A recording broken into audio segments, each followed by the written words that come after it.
Hey guys, aku Yemi Mahutapaya dan thank you so much udah gabung di Obrolan Malam bersama Revivo. Pastinya kita akan ngobrolin hal-hal yang membangun dan juga menguatkan. So, enjoy and God bless you. Hari ini kita mau ngebahas soal forgiveness nih Kak. Kenapa kita ngebahas soal forgiveness? Karena di zaman sekarang pastinya ya, selama di rumah aja mungkin banyak yang antar keluarga jadi sering berantem, slack satu sama lain, atau justru banyak miskomunikasi karena nggak bertemu, jarak jauh sama teman-teman, dan akhirnya jadi ada masalah. Nah, forgiveness ini kan biasanya topik yang berat ya, karena banyak orang yang bilang di saat kita mengampuni belum tentu kita bisa melupakan. Nah, menurut kakak sendiri gimana nih? Apakah kalau kita forgive kita harus forget? Buatku ya, ini yang satu hal yang kita mesti pahami dulu nih bicara soal forgiveness gitu ya. Hal yang simple adalah pertama, kita mesti realize dulu gitu, sadar bahwa memang ada sebuah situasi di mana kita akan dituntut bahwa bisa nggak sih kita mengampuni.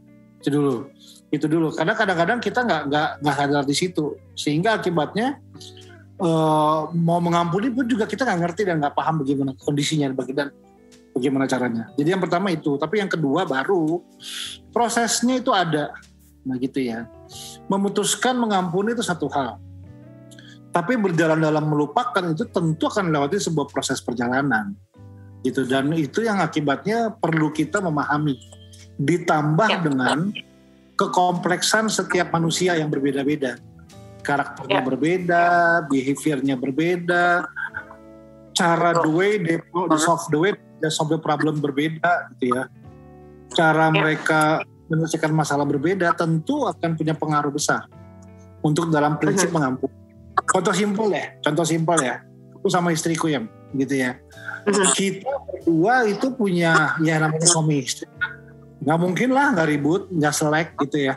Nah, kita berdua punya cara problem solving yang berbeda banget. Ketika kita berantem, akhirnya kita memutuskan saling mengampuni nih. Udah ya, baikan, kita saling mengampuni. Nah, aku kan sebagai laki-laki ya, oke dong, prinsipnya baikan, mau salaman, mau pelukan, pokoknya kita udah selesai, kita mengampuni. Nah, buat Lisa, istriku ternyata nggak begitu. Setelah mengampuni, dia perlu waktu dulu untuk melupakan itu. Nah, akibatnya kan dia diem. Nah, aku jadi kepancing lagi. Loh, tadi katanya udah baikan. Kok kamu masih kayak ya udah sih, kan aku perlu waktu. Enggak, baikan. Kalau gak baikan, gak usah baikan. Nah, bayangkan 5 tahun pertama pernikahan, ributnya di situ.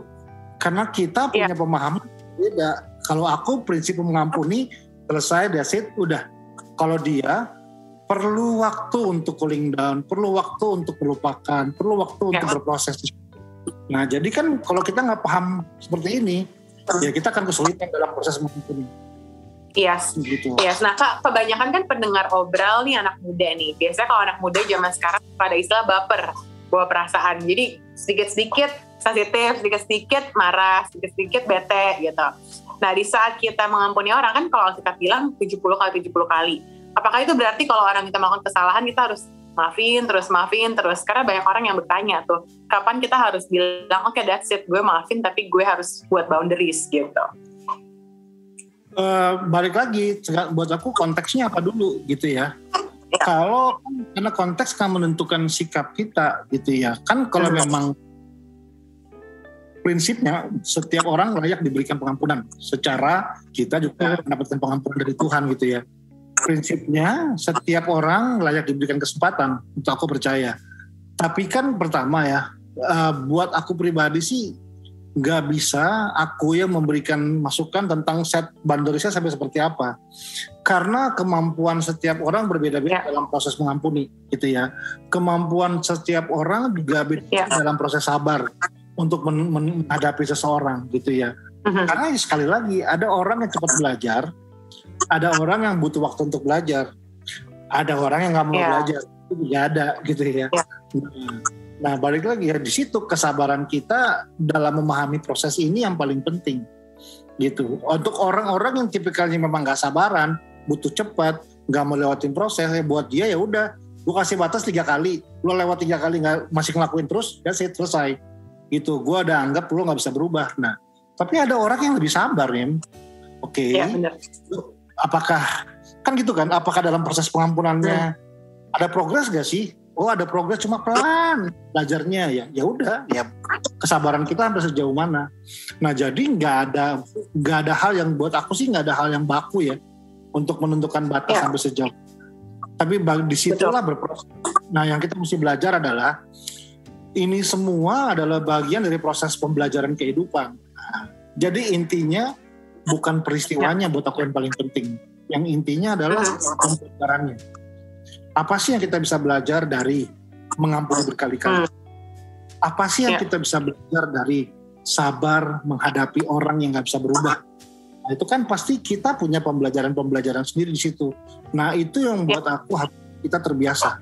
Jangan hanya fokus kepada kondisinya, tapi di balik setiap situasi kita belajar apa sih?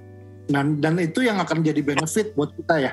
Daripada kita coba untuk tahu gue seberapa sabar ya bisa ngampunin gitu ya. Jadi aku adalah orang yang selalu berusaha untuk bisa menemukan makna atau pembelajaran dari setiap sebuah peristiwa. Nah, kira-kira gitu ya. That's nice. Nah Kak, kalau bicara soal pengampunan nih, banyak orang yang dia bilang, oke, saya secara mulut mau mengampuni, tapi secara perasaan tuh sulit. Nah ada tips nggak sih gimana cara bisa mengampuni orang yang dekat justru? Karena biasanya semakin kita dekat dengan orang itu, semakin sakit di saat kita dilukai. Kayaknya misalnya kita suka bercanda ya, kalau misalkan orang stranger nabrak kita kayak, oh ya nggak apa-apa. Tapi kalau misalkan itu adik atau kakak, lu gimana sih nggak ngeliat apa gitu? Karena kalau misalkan lebih dekat, kayak kita lebih kayak susah mengampuni. Nah itu gimana caranya supaya bisa mengampuni orang-orang terdekat kita? Oke, sama lagi. Yang pertama sadar dulu bahwa saya terluka. Itu dulu ya, bahwa memang dia melukai saya. Gitu. Dan akan ada proses pemulihan.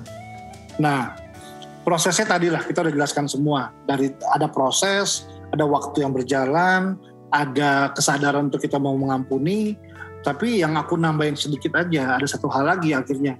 Kadang-kadang nih ya, aku menemukan yang salah satu yang menjadi sumber utama konflik itu adalah ekspektasi.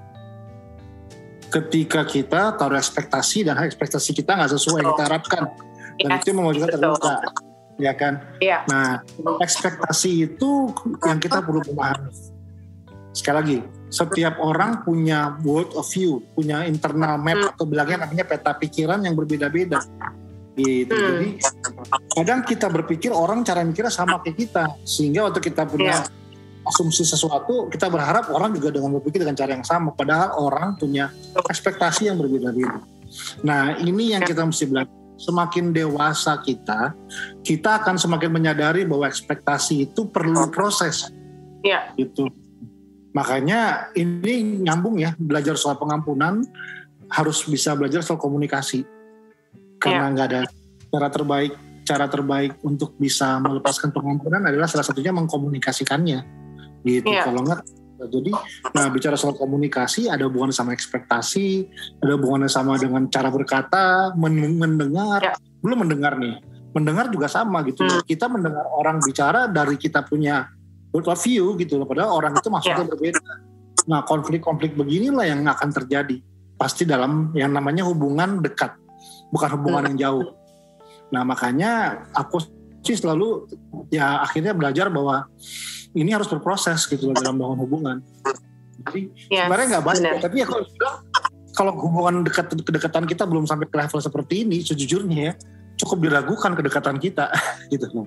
Karena ini adalah bagian dalam proses pendewasaan. Kalau konteksnya hubungan dekat dan kita terluka sama orang yang dekat sama kita, gitu ya. Ya, benar sih Kak, setuju sih. Justru di saat kita ada masalah dan kita bisa menyelesaikan masalahnya, itu tingkat intimasinya berarti udah tinggi gitu. Kalau misalkan kita dekat ada masalah tapi nggak bisa di-solve, berarti belum tentu kalau itu sahabat, benar-benar sahabat kita gitu. Nah dari tadi kan kita ngebahas soal mengampuni orang lain ya Kak, mengampuni keluarga atau mengampuni teman. Nah sekarang gimana kalau mengampuni diri sendiri? Karena banyak juga yang kirim DM gitu, misalkan Instagram atau kirim email kita, dia bilang, aku tuh susah mengampuni masa laluku gitu. Dan kalau aku dengan cerita kakak, masa lalu kakak juga gak sempurna kan, tapi akhirnya kakak bisa Tuhan pakai secara luar biasa. Nah gimana kakak bisa mengampuni masa lalu dan akhirnya melangkah maju gitu ke masa depan yang cerah? Karena banyak orang yang mereka gak bisa mengampuni masa lalu mereka, dan akhirnya mereka jadi stuck di situ-situ aja gitu. Nah, Aku setuju sekali. Menurutku ini adalah salah satu esensi yang paling penting dalam proses pengampunan. Karena